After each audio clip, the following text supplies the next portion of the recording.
Everyone says you need a budget, but nobody ever sits down and shows you exactly how to make one, step by step, from scratch, in a way that actually fits your real life. Most budget advice falls into one of two traps. Either it's so complicated that you give up before you finish setting it up, or it's so generic that it doesn't actually work for your specific situation. This video is neither of those things.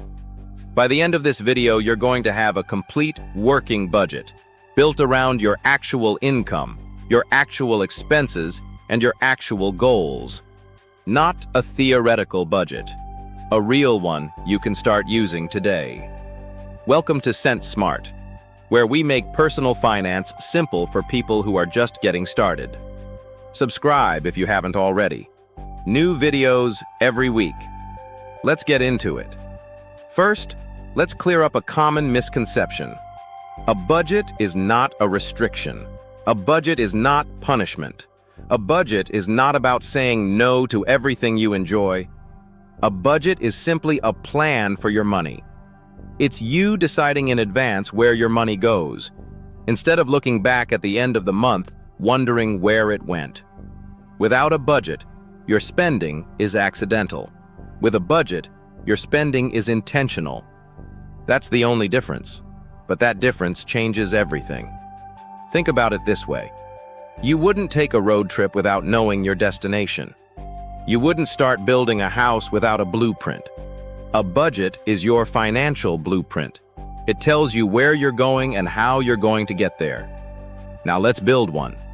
There are 5 steps, and we're going to go through each one in detail. Step 1. Calculate your real monthly income. Not your salary, not your hourly rate times 40 hours times 52 weeks divided by 12. Your actual take-home pay, the money that actually lands in your bank account after taxes, health insurance, and any other deductions. If you get paid the same amount every month, this is straightforward.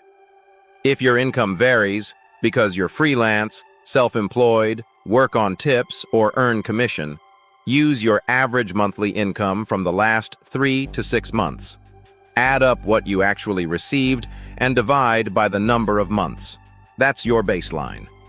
If your income is truly unpredictable, use your lowest recent month as your baseline.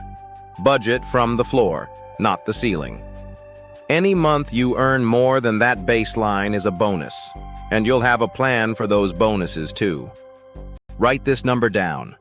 This is the foundation of your entire budget. Step 2. List all of your fixed expenses. Fixed expenses are costs that stay the same every month, the bills that hit whether you plan for them or not.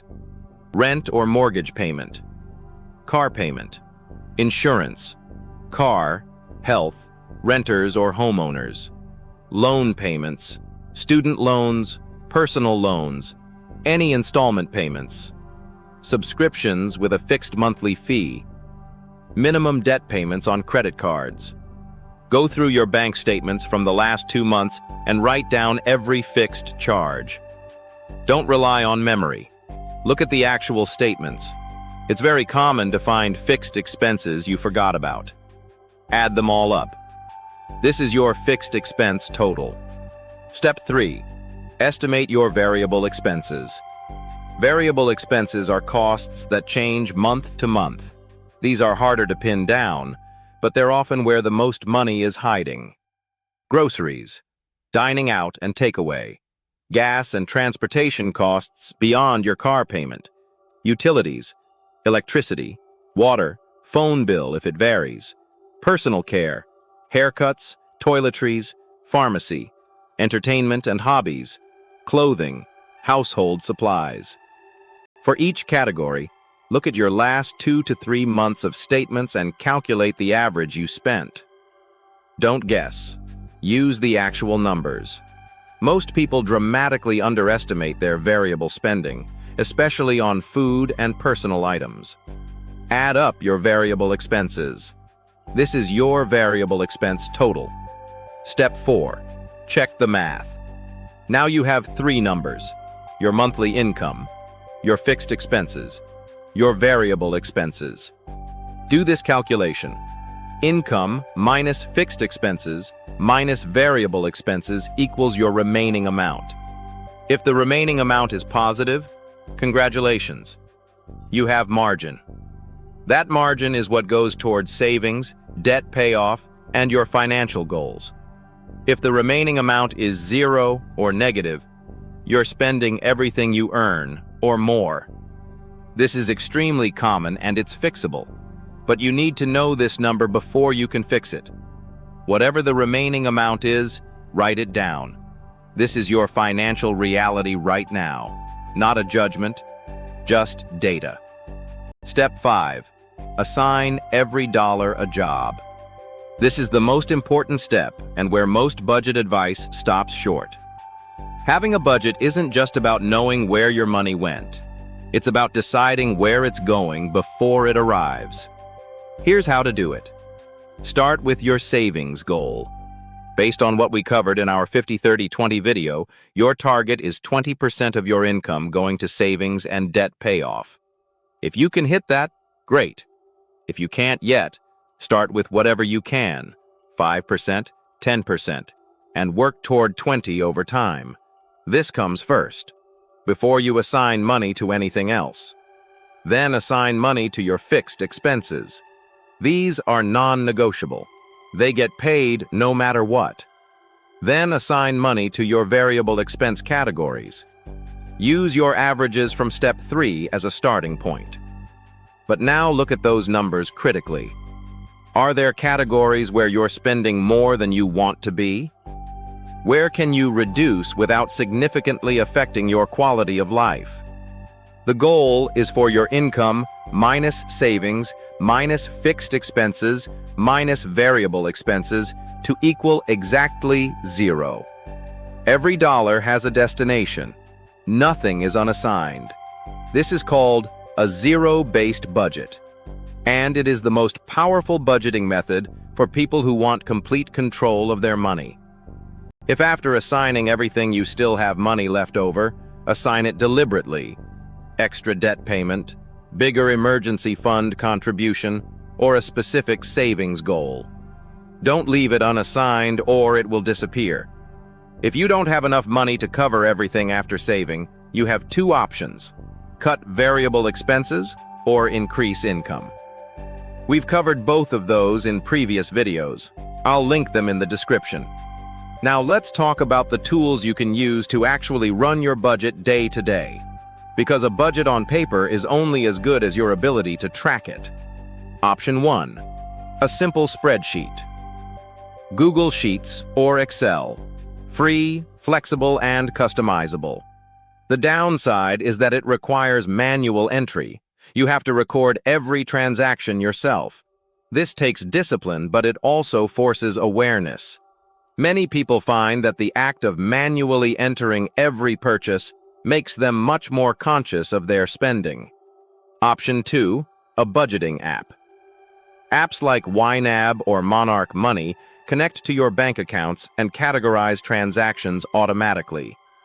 They show you in real time how much you've spent in each category and how much you have left.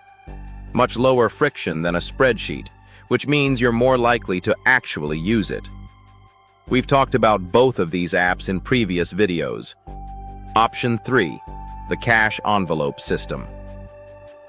For people who struggle with overspending in specific categories, cash envelopes provide a physical limit. When the cash is gone, the spending stops. No app, no spreadsheet required, just cash in envelopes. There's no wrong answer here. The best budgeting tool is the one you'll actually use consistently. Try one for 30 days. If it doesn't feel right, switch to another. Now let's talk about the most common budgeting mistakes. Because knowing what not to do is just as important as knowing what to do. Mistake 1. Making your budget too restrictive. If your budget allows zero fun money, you'll abandon it within 2 weeks. A sustainable budget includes guilt-free spending on things you enjoy. That's what the 30% wants category is for. Mistake 2. Forgetting irregular expenses. Car registration, Annual subscriptions, holiday gifts, medical copays. These don't happen every month, but they will happen. We covered sinking funds in a previous video. Set aside a small amount each month for these predictable, irregular expenses so they never catch you off guard. Mistake 3. Not reviewing your budget regularly. A budget is not set and forget. At the end of every month, spend 15 minutes reviewing how you did. Where did you go over? Where did you come in under? What needs to change next month?